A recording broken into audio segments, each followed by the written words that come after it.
Good afternoon. It is Good afternoon. 3:01. Who do we have on the phone? We have Ms. Commissioner Marshall. Breitling is on. Great, thank you, Commissioner Breitling. Have Chuck too. Have And Chuck Henderson too. thank you, Chuck. Okay, we will at this time call to order the Diversion Authority Land Management Committee, Wednesday, October 27th, 2021. Would you take a roll call, please, Don? Mrs. Shirlene. I am here. Mayor Peterson. Here. Mr. Grubb. Here. Mr. Campbell. Here. Mr. Borboom. Here. Mr. Hendrickson. Here. Mr. Olson. Here. Mr. Breitling. Here. Ms. Majo. Present. Mrs. Preston. Mr. Zimmerman. Here. Quorum is present. Okay. Thank you very much. Welcome, everyone. We don't have a lot of action items, but it's been quite some time since we've gotten together, and this land acquisition, of course, has been very, very busy, as I'm sure have all read about and heard about. So I will just go ahead and get started. You have the agenda in front of you. Are there any additions? Agenda. Eric, no? Okay, could I take a motion to approve? Move approval. Campbell. All those in favor say Aye. Aye. Aye. opposed, same sign. Motion carries. Minutes of the previous meeting, you've had an opportunity to review those. Could I get a motion to approve, or if there are any changes, let me know. Olson approves. Is there a second? Second. Breitling second. Thank you, Commissioner Breitling. All those in favor say aye. Aye. Opposed, Aye. opposed, same sign. Very good. Then on to item number 4. Eric, you want to talk about the property acquisition status? You bet. Thank you, Commissioner Shirlene. In the packet, and I'll share here on the screen, I'll scroll down, is our usual monthly status report. And while we haven't been meeting the last few months, we've still been producing this report. So hopefully you've had a chance to see that. And I'm sure you're all familiar with the general format. As usual, I like to spend a little time on the second page of the report, page 7 of your packet. This is your overall status map showing where we are with acquisitions. Of course, the channel is acquired. There's a handful of red shaded parcels there that are working through the eminent domain process. Chris McShane and others on the legal team are working on the hearings for those, which are scheduled to start early next year and proceed through the months of 2022. Including the green parcels and the red parcels, we're approaching 700 parcels acquired, so continue to make progress. A handful of parcels each month enter that status, and so we're, continuing to move forward. The color shading on the south end of the map, you can see a lot of the blues for Drain 27 wetland, some portions of the southern embankment that we're continuing to work on, as well as portions of the Red River control structure. Those are probably the 3 most active areas right now. The tan shaded parcels in the upstream area, those are related to the flowage easements. We've been continuing to work on the flowage easement study. I'll provide some more details on that in a little bit later. So this gives an overall snapshot. The next page is a map showing environmental monitoring easements. So as you're aware, we've been working to acquire these. Both the Cass County Joint Board and the MCC-JPA have been working to acquire those easements for quite some time now. Made a lot of good progress and then kind of stalled out. Most recently, after some strategy discussions with the Corps and with both the Joint Board in North Dakota and the MCC-JPA Board, decision was made to offer an incentive, a signing incentive to people who have not signed, as well as those who already signed. And so the land agents are out visiting with property owners, talking about that incentive, and the paperwork is being processed, and we're following up with that shortly. So I guess we're seeing a little bit more success on closing the acquisition of the remaining environmental monitoring easements, although I suspect we're going to continue to have some challenges there. The remaining pages of the report drill in more detail, diversion channel, southern embankment. You can see some progress being made. I guess I would note this report was produced a little over a week ago, and since that time frame, we have gone to the Cass County Commission and asked for permission to utilize an eminent domain action for Drain 27 parcels. And so next month, you'll notice that these blue parcels, I think the majority of them will be triggered into a red classification. Other sections of the southern embankment, upstream area. So I guess I'll maybe just pause there and see if there's any comments or questions, but that's the monthly status report in a snapshot. Questions? So, Eric, are we going to be able to stay on time for the core work? Yeah, we are. Obviously, that the Corps has provided a variety of deadlines. As I mentioned earlier, the sort of target areas or the target projects that we're working on very actively now are Drain 27, the Red River Control Structure, and Southern Embankment Reach 2A. And so we've got a handful of parcels acquired for each one of those. We've got some negotiations that are ongoing, and we've started some of the eminent domain actions where the time frame required us to on Drain 27. So we are staying on schedule with the Corps' requests, and Red River Control Structure is out for bid right now, and so the Corps is actively soliciting contracts for that, and in order for them to open those proposals, we need to have and certify the real estate, and so that certification to the Corps is due mid-November, and so we're working to shore up all the loose ends. There was a court hearing earlier this morning on one of the Minnesota parcels to sort of demonstrate necessity. So, yeah, taking the actions necessary to stay on schedule. Okay. Years ago, I guess my understanding was that once we got going, we'd start the project on the north end, work our way south. That would be the P3 side, and then connect with the control structure. But now, as we've kind of turned that corner, my understanding is that really there'll be a lot of things happening all at once. I mean, I-29, for example. So there's a lot of need to really secure the land all at once, really, in a sense. And maybe you could expound on that. Has this particular developer now changed any of that we kind of took for granted in the past? I guess I can answer some of that from maybe a real estate perspective, and I think there's probably some other folks that may want to talk about the expected construction schedule of the channel. But on a real estate perspective for the channel, we were, I guess, asked, and it was determined that we needed to have all the land for the channel before the final RFP for the P3 developer was out on the street. And so that was really setting the time frame to get the lands acquired for the channel.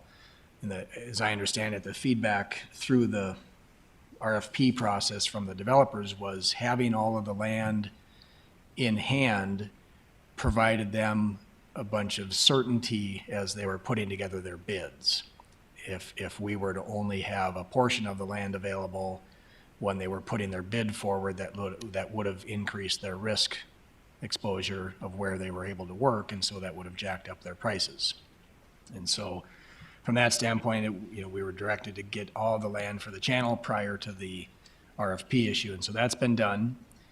And then now that land is available, I think my understanding is the full notice to proceed for the developer is shortly forthcoming. getting a head nod from Paul on that, so shortly forthcoming. And once they have the full notice to proceed, then they take full control over the channel, the lands for the channel. And so that process has already started to transition. And then once they do that, I guess they have some procedures they need to go through with design reviews and approvals. But essentially, it's their job then to get construction started, and they have the latitude to work here, everywhere, depending on how they see fit. So perhaps Paul or others can talk more specifically about their expected contracts or construction schedule. And I think some of that's probably still fluid. On the southern embankment portion of the project, that's being done and being designed by the Corps in reaches or segments. And every time the Corps has a 65% design of any one of those segments, they provide us real estate drawings. Those real estate drawings tell us exactly what's needed for their construction of that reach. And so then we hire appraisers and we get negotiations and we start with the acquisition process for that reach. And so we started on SC1, Southern Embankment Reach 1. Well, I should back up. We started on the diversion inlet structure, then the wild rice control structure, then Southern Embankment Reach 1, Red River control structure, Drain 27, Southern Embankment Reach 2, Southern Embankment 2B, so on and so forth. And so those will continue to be progressed as the Corps continues designing and producing enough detail in their design that they're able to deliver a definitive real estate drawings for us to proceed. And so the Corps will continue to work in segments, but the diversion channel will be, I think, probably, my understanding is construction in multiple locations at once. And there he is, Paul. Do you have something to add? No, Eric did a really good job explaining that, especially the lands for the P3 developer and the reduction of risk there. I think that was reflected in their bids and in their process. One of the points of the notice to proceed is an updated schedule, which we are working through right now. Hopefully we'll be able to get that next week, and we're anticipating a notice to proceed on the design side here in the next, probably within the next few weeks, maybe I would hope at the latest by mid-November. But that's based upon them hitting certain milestones and hitting certain requirements. So ball's in the developer's court to get that done as soon as they can. What we have seen from their schedule, though, as Eric said, is that they are going to hit this full steam ahead. They're at some of the schedules show roughly in the second and third year of construction, potentially up to 20 to 25 different construction sites ongoing up and down the channel. So they're going to be looking at doing excavation starting at the north end and then working their way south, estimating about 6 to 7 miles a year of excavation, and then trying to stay ahead of that with the construction of their structures, including the aqueduct structures, which are the longest on there. So you will see construction, especially on the Maple River Aqueduct early on, and then in the County Road 81, I-29 area, and then also the outlet structure to start with. But there will be a lot going on up and down the entire channel over the next 4 to 5 years. Anyone else? Roger? Eric, would you explain the properties now that are in eminent domain? Quick take. Explain now the process going forward for these property owners. Yes, so, unfortunately, we have to consider an eminent domain action from time to time. And once we've, in the quick take statute anyway, the Water Resource District, I'm talking about North Dakota here because that's where most of the action is, but once the Cass County Joint Water Resource District has permission from the county board to file the eminent domain action, then there's a deposit made in the amount of the last written offer. That deposit is made with the clerk of court, and that establishes what's called a date of taking. Once that date of taking is established, and which is different than the date of when the original appraisal was done. So that date of taking is established, and I think we've been directed to try to continue to negotiate all along, even after we filed, to the extent that we can. But one of the key steps then for the project is to order a new appraisal.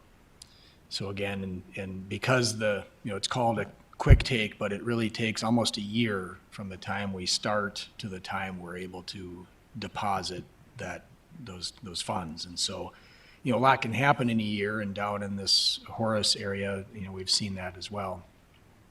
So we establish a date of taking, we order a new appraisal. The appraiser then at that point looks at the market data and, does their job of assigning the market value as of that date of taking. And so if there's changes in the market from a year ago to today, presumably they would be reflected in that updated or new appraisal. And so then that's one of the key steps in the sort of process as you go through the eminent domain. So the new appraisal is done, and perhaps that serves as another option or step to continue to negotiate with the property owner. The property owner may have produced their own appraisal or may not, but they may get an appraisal if they haven't already. And then further in that process, it's called discovery. And I guess I'm probably talking a little bit outside of my headlights here, but discovery is, the process where our attorneys ask the property owner for a bunch of information, and the property owner's attorneys ask us for a bunch of information, and they whittle down what's really important, and they look at each other's files and determine what's going to be considered as part of the trial. And then ramping up to the actual trial, there's probably some perhaps depositions, and then the actual trial date. And so each one of those sort of key milestones, the appraisal, the discovery, the trial prep, and then the actual trial itself, generally serve as off-ramps maybe for the eminent domain process, and serve as a step in the process where we might realistically reach some type of settlement or potential negotiation. I know with the joint board, we've had a number of these negotiations or eminent domain actions that have been filed, and I guess I don't know the number, but I know there's certainly a good handful that have been settled after the eminent domain action was filed. And so that could be because we've got new evidence, we've got new facts, we've got some other reason to settle, and so the joint board's been having some of those executive sessions to consider those types of actions. So hopefully that provides a little bit of a summary of the anticipated path forward. Thank you. Anyone else? Yes. I just got a question for Eric. I'm glad we brought that up, because I was just going to ask how they were going to do that reappraisal. Do you know, like in the process right now, like say from today, when they will do that reappraisal? Because I'm just trying to get an idea. Obviously, there's a lot of consternation in Horace about this because of Drain 27 and what's going on down there. Yep. And so I'm just trying to get some ideas as to when they might be able to anticipate that reappraisal, because obviously land prices have gone up down there substantially here, even over the last 3 years, but even in the last year. Yep. So I just want to try and get an idea when we might be looking at that. Thank you. So specifically regarding the new appraisals for those parcels around Drain 27, we've reached out to the appraiser that did the original appraisal report for the project and asked them for an updated timeline on when they could get the new appraisals done. We haven't heard that feedback yet. Hopefully I'm not sticking my foot in my mouth here, but I'm hoping that probably within 3 months, 2 to 3 months, we should have those new appraisals back. Yep. Thank you. Anyone online have a question? I don't have a question, but I do have a comment. The new appraisal, if it's larger in sum than the original appraisal, will result in an increased deposit with the district court. If in fact there is an increase in the appraisal, that information goes back to the joint board, and the joint board authorizes that type of payment. Yeah, great. Thank you. Commissioner Yeah, Brightling. good point. Yeah, thanks for adding that. There is a deposit that is placed based on the current appraisal with the court, and as you said, that can be changed based upon a new appraisal. And when is that deposited money available to the landowner? My understanding is they can request those funds once they're deposited, and I think we have to sign off to allow them to have them, but I don't know that we would ever stand in the way, is my understanding. So But it is a request from the landowner. John's going to maybe correct me. So. Mr. Shockley, thank you. Thank you, Madam Chair, members of the court.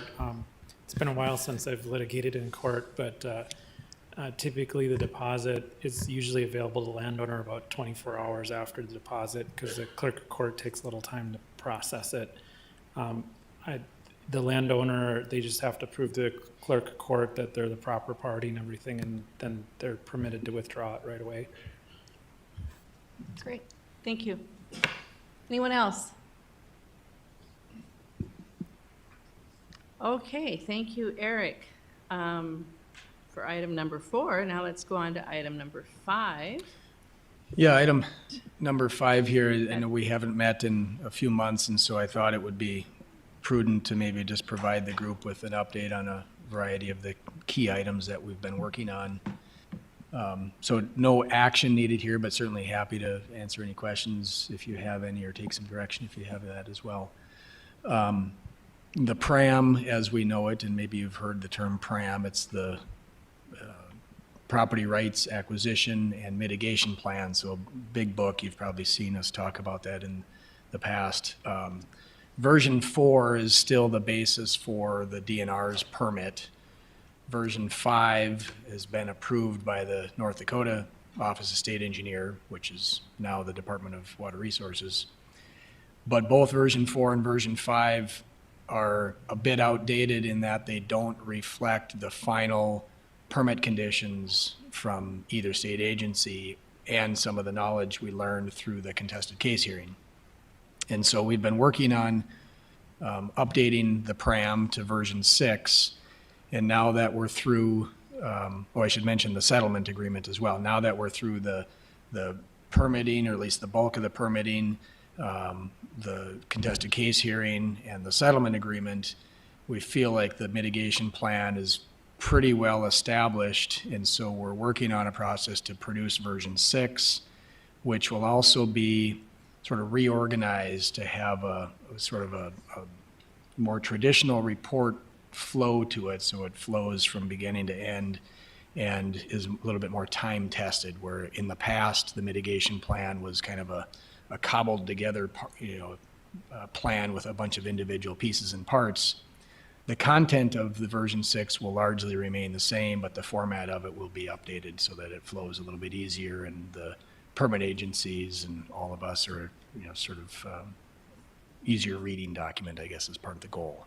So does that include Minnesota's side too, or is that a separate?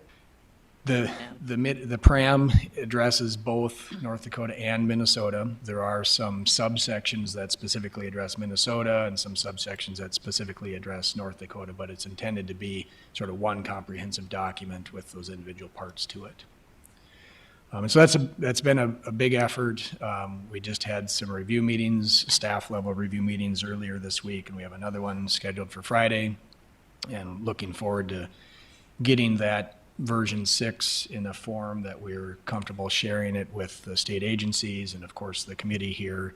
And so looking forward to doing that here this fall. And again, from a content standpoint, I guess the expectation is that no major content changes other than what we've learned, again, through the contested case hearing, some of the commitments through the settlement agreement, sort of shoring up those pieces and putting them into that one mitigation plan. So are the details settled, for example, flowage easements and?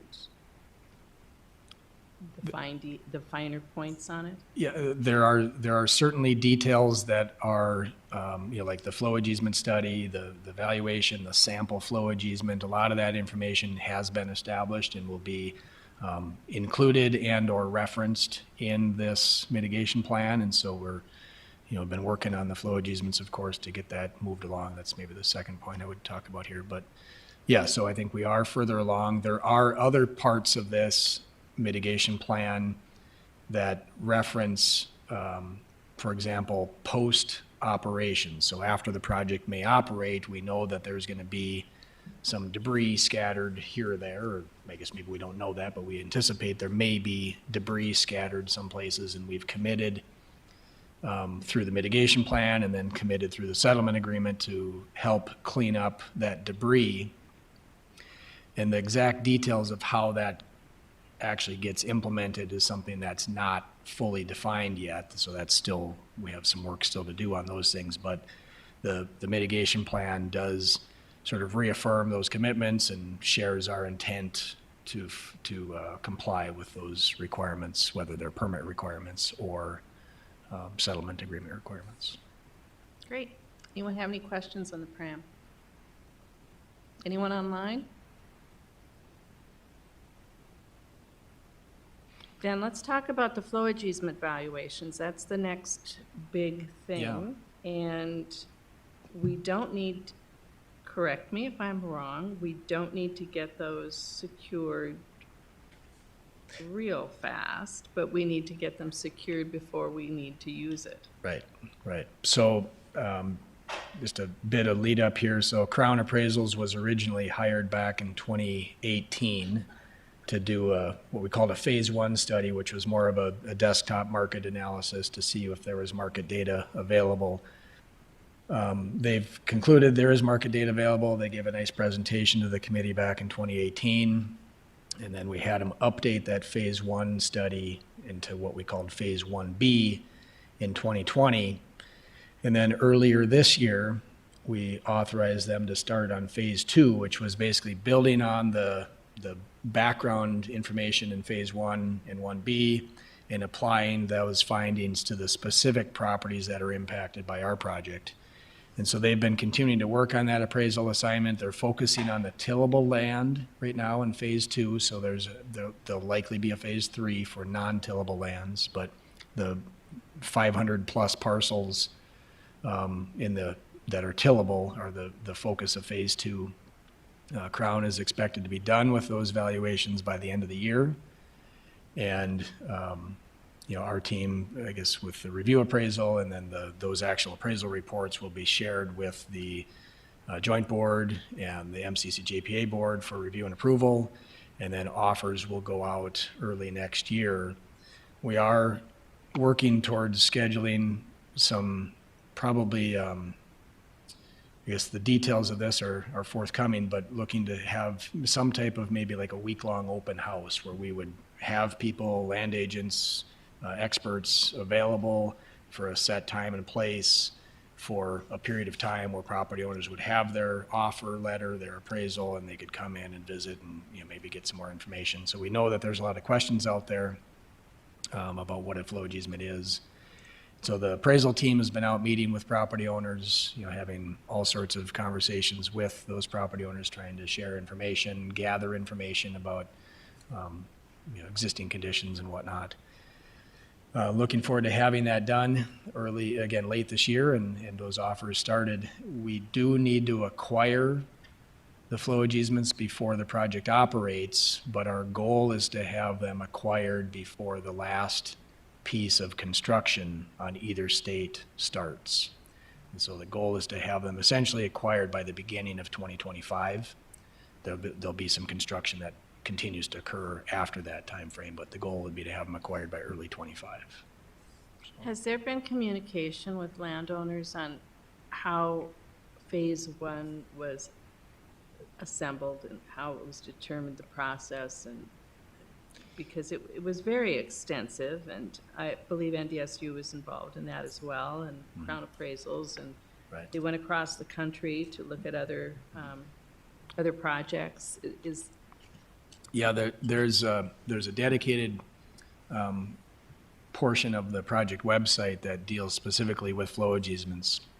And there's all sorts of good information on there. I know we've shared that web link with property owners. The appraisal team has been out sharing that information with property owners as well. There's an educational video.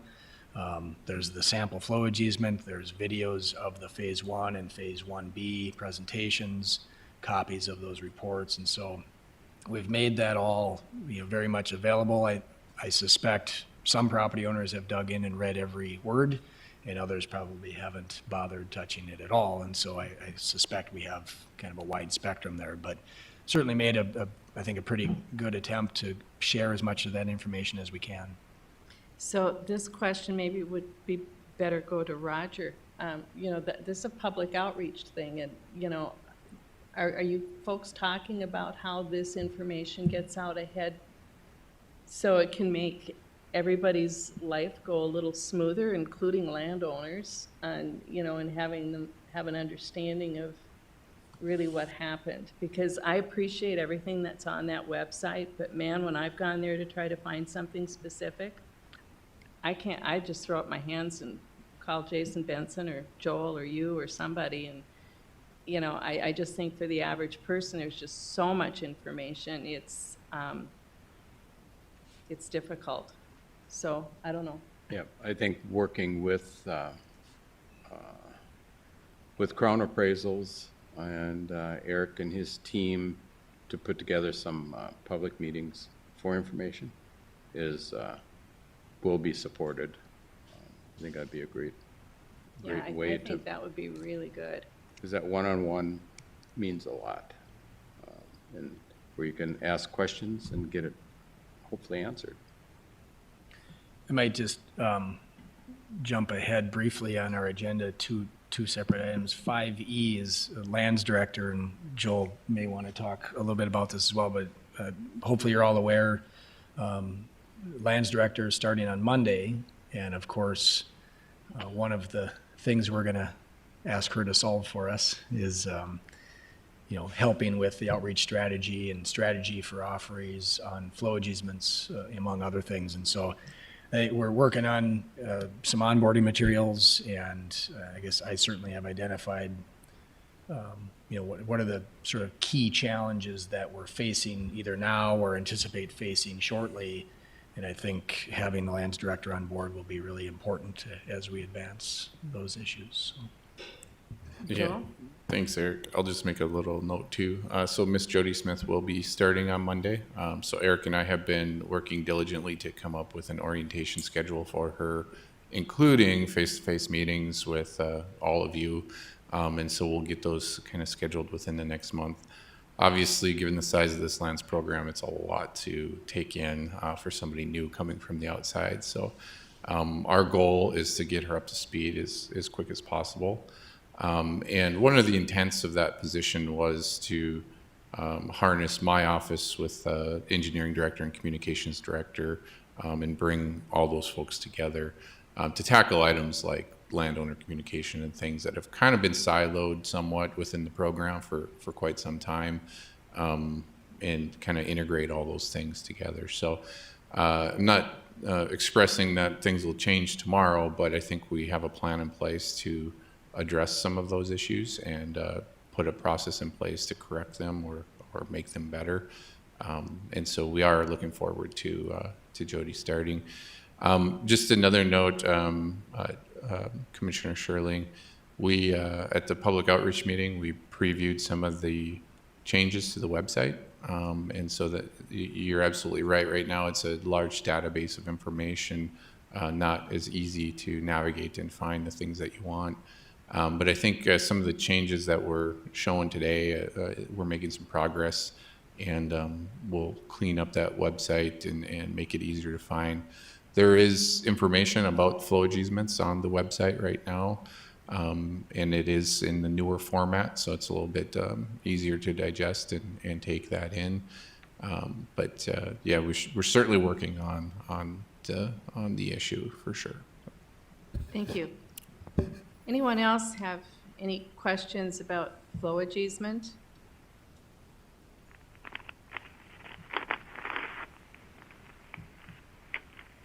I have just one more quick question. Will the acquisition of flowage easements follow a similar procedure to acquire lands?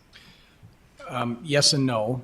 We are anticipating that we will not be using the quick take statute for flowage easements. Rather use if we have to, use a sort of standard or traditional eminent domain process for flowage easements. So again, hopefully we're able to negotiate everything voluntarily, but that's probably a big hope. So we'll see what happens. But so. Okay, thank you. Okay, let's move on to cemetery mitigation. Yeah, cemetery mitigation, I know the committee has been interested in that in the past. There's a group of staff that are developing a cemetery mitigation policy that's basically taking the commitments that were outlined in the settlement agreement and adding some more details to those, incorporating the analysis that was done years ago by the Corps of Engineers and some of the studies they've done on historical impacts on historical cemeteries and things.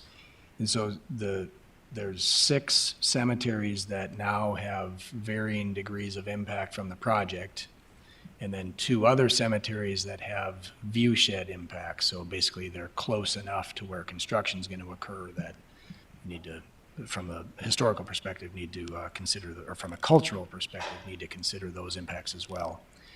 I think probably the furthest, the cemetery that's one of the most impacted is the Clara Cemetery in Minnesota. It's near Comstock, and that's probably the furthest along in the development of a solution. So I know Chris Bakkegaard and others have been meeting with the Clara Cemetery folks, and they're working towards a solution that will satisfy the cemetery board as well as comply with the requirements of the settlement agreement. And so there's some good advances being made there. We have visited with a couple of the other cemeteries as well, and so there's work ongoing.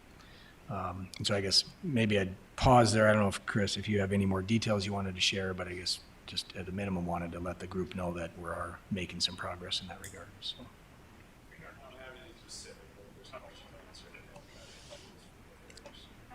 Thank you. Questions about cemeteries? Anyone online? Any questions about cemeteries? So one quick question I have, Eric. Years ago, I had a conversation with the Corps, and they had a team here that really documented the cemeteries. It was pretty impressive work, I think, and discovered things that people, abandoned plots and on old farmsteads. Very, very interesting work that they do. Are they involved in any of this now, or is that, now that everything's been identified, or do they step away? The Corps is very much involved. Their cultural folks are very much involved with the cemetery investigations, and in fact, they are planning to do what's called ground penetrating radar, GPR, on a couple of the cemeteries to identify if there's any unmarked graves, which admittedly is a little creepy for me, but apparently that's a common practice. And I know when we were visiting on site with one of the cemeteries in Richland County, the Corps folks were there and they talked about doing the ground penetrating radar to identify those unmarked graves. And the cemetery group was really pleased to hear that. Obviously, they don't want to be impacted by the project, but they were really pleased to know that they could identify where there might be unmarked graves. And so I think that's generally viewed positively by the cemeteries, and it's another step that the Corps involvement is including. So. Okay, thank you. Any questions on cemeteries? Anyone online? Okay, let's talk about the farmland management for next year. Yeah, as part of the transition of, I guess each fall, we've been doing one-year lease agreements, and those are handled by the Cass County Joint Board as well as the MCC JPA Board. And so each fall, we have our farmland manager out visiting with those producers and offering to rent the farmland for this upcoming spring. And so that process is ongoing right now. When we do that, of course, we want to make sure that we're not renting something that's going to be turned into a ditch or a levee or wetland or whatever. And so we work through the design channels to make sure we're renting the right parts and pieces. And as part of that, this year, as we're transitioning most of the channel lands over to the P3 developer, they have their own farmland management company, which is different than our farmland management company. And I think there's good reasons why they're two separate and different. And so that work is ongoing right now, outreach to the producers who have been renting our lands, getting those leases signed up for next year. The farm economy, I guess Roger can maybe comment. It seems like, there was maybe some down periods, but it seems like it's maybe a little bit stronger right now than it has been. Sense of things, and so I think that bodes well for our rental process as well. People still want to farm our land. So. And has that been received well so far? I think so. I know, I was just talking to Chris earlier, there was, there's always going to be some disruption anytime you've got a construction project overlapping with farming areas. And so we're trying to, I think, mitigate those impacts to the extent we can. And Roger talked, of course, about drainage. And I think earlier this summer, you would have begged to worry about drainage issues. And now here we are actually worrying about drainage issues. But so I think we're trying to mitigate those impacts to the extent we can. The areas where the developer is responsible for renting lands in the channel, those areas are going to be delineated so that the farmer knows he's renting this portion of the field to the developer, and the joint board may own the remnant piece, the other part of that field. So we're working through those, and there's been a fair amount of communication back and forth with the property owners on that. So. Do you have anything you want to add, Roger? Okay. Any questions for anyone? Okay, then item 5E was the lands director. I don't know that we have anything else to add to that. Then let's talk about item 6, crop insurance focus group. As you may recall, one of the commitments from the mitigation plan and more particularly from the settlement agreement was that the authority is going to offer some supplemental crop insurance programs for producers in the upstream mitigation area. So we have a general framework of how that's supposed to be laid out. We've included some of that information in the public meetings we had in July. But of course, the farmers around here are experts in crop insurance, and they had a lot of detailed questions. And so one of our commitments coming out of those meetings in July was to establish some more details of the program, the crop insurance programs. One of the challenges we have is that we don't intend or need to have that crop insurance program actually in place for 5 years from now when the project is operational. And so we know we can develop some more details, but we can't actually get an underwriter to even care about it, frankly, for another 4 years. And so one of the things we're doing in the midterm here is we've arranged a focus group. So we've identified a small handful of producers in the upstream area that farm land that are, we know they're impacted. There's a couple that farm land both in and out of the impact area. And we're inviting them to a focus group meeting with our crop insurance development expert. That meeting's going to be late in November, and really trying to, drill into some of the nuances, ask some detailed questions, make sure that the programs we develop are meeting the expectations of the producers, but also staying within the sideboards that were outlined in the settlement agreement. So I think that's a good advancement. I've been working closely with Roger and Joel and Chris on that as well. So. Great. Wonderful. Anyone else? Any questions? Then item 7, relocation benefits, informational meetings. So one other area that, again, this is probably an area that we'll try to engage Jodie Smith on, the lands director, is we know that there's about 70 rural residential property owners in the upstream area that will need to be, well, there's a handful of those that perhaps we can come up with a mitigation solution to let them stay in place, but the vast majority of those are going to be buyouts and displaced property owners, which makes them eligible for relocation benefits. Generally, people understand the purchase side of the equation, where I buy your property and you get cash and move on. But because it's a federal project, we also offer and we're required to provide relocation benefits. And so those are things, including moving costs, which again is pretty straightforward and people generally understand that. But then there's also parts of the relocation program that are a little bit more complicated and maybe a little bit more challenging to understand. And so we've had a number of questions from property owners, and we've been encouraged to develop a informational meeting targeted at those people who may be displaced by the project. And so we're working to establish a time to do that informational meeting. We were going to target later in November, but I think probably going to slip that into mid-December if we can. Again, looking to share as much information as we can with property owners who are displaced, try to provide some consistent information, explain some of the programs that we have, and answer some questions. The challenge in doing that, of course, is everybody's situation is unique, and so trying to provide enough examples that apply to most situations. But if we get a lot of one-off questions, we'll have to just take those in an individual basis. But so anyway, we're looking forward to doing that. And again, that's another thing where I think we'll work with Joel and Jodie and all of that team to help frame that out. So. Very good.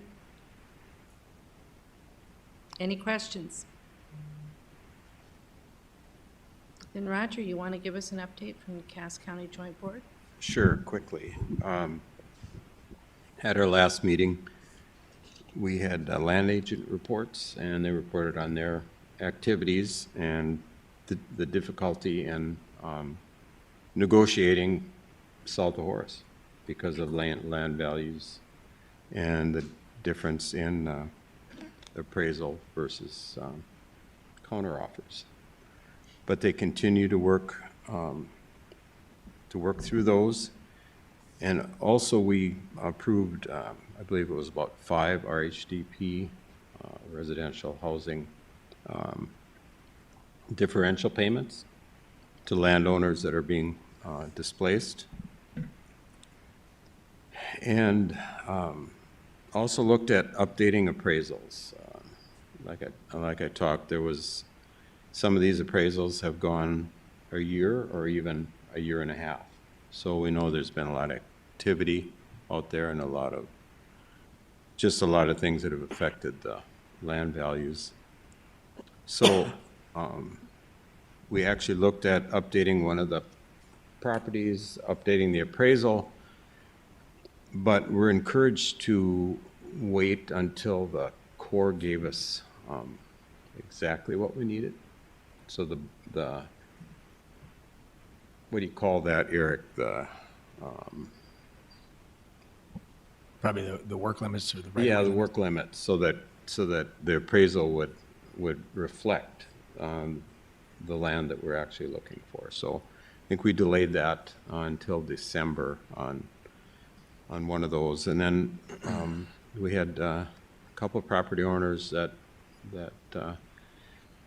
one spoke directly with us and another through his attorney, and so we listened to what their plea was on the value of their land, and so we continue to have landowners coming forward just about every meeting to discuss their situation.